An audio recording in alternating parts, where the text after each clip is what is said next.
Oke, selamat datang. Hari ini kita bakal menyelami salah satu cerita paling unik dari 1001 Malam yang benar-benar bikin kita mikir ulang soal takdir.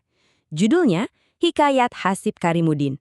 Ini bukan dongeng biasa loh. Ceritanya penuh dengan ramalan besar, pengkhianatan yang kejam, dan janji yang, ya, bisa menghancurkan segalanya. Coba deh bayangin, gimana kalau kamu ditakdirkan jadi orang paling hebat di zamanmu? Kedengerannya keren kan?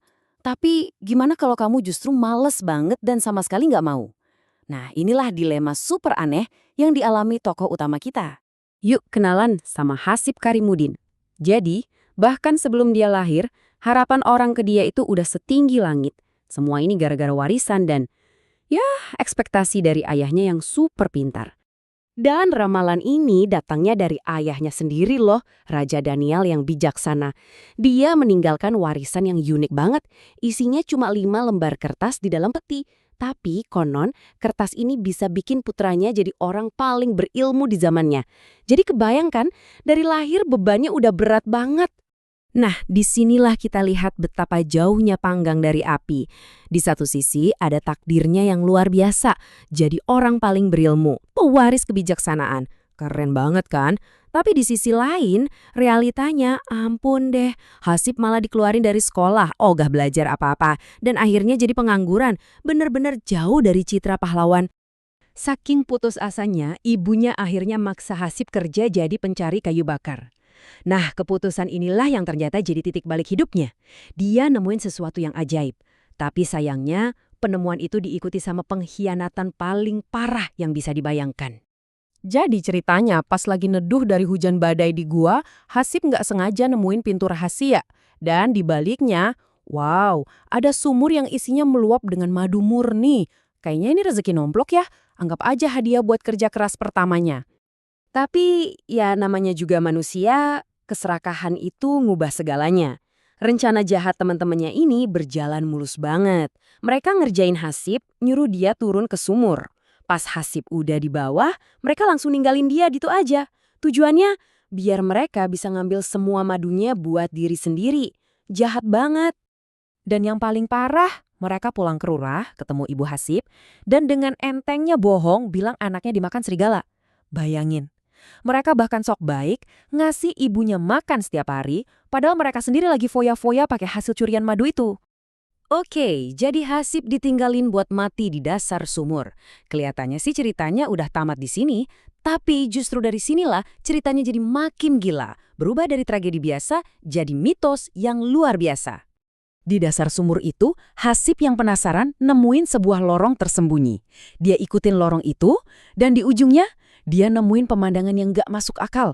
Sebuah kerajaan bawah tanah yang megah banget. Ada singgasana emas di atas bukit permata dan dijaga sama ribuan ular raksasa. Wow. Di sanalah dia ketemu sama sang ratu ular. Anehnya, bukannya dimakan, Hasib malah dijamu dengan baik. Nah, buat ngasih pelajaran ke Hasib soal takdir dan perjalanan hidup, Ratu Ular mulai cerita. Jadi ini kayak ada cerita di dalam cerita gitu, tentang petualangan epik Raja Balukia. Dan cerita si Ratu Ular ini bener-bener epik. Coba kita lihat ringkasannya.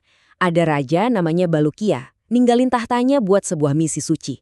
Dia lewatin 7 lautan, ngelawan jin, bahkan sampai ngejebak Ratu Ular buat dapetin ilmu. Tapi, coba lihat akhirnya. Gagal total. Temennya mati, misinya hancur. Pelajarannya buat Hasib, niat baik aja tuh nggak cukup. Takdir itu jauh lebih rumit dari yang kita kira.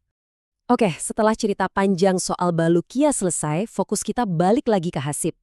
Dia emang dapat banyak pelajaran, tapi sekarang dia cuma pengen satu hal, pulang.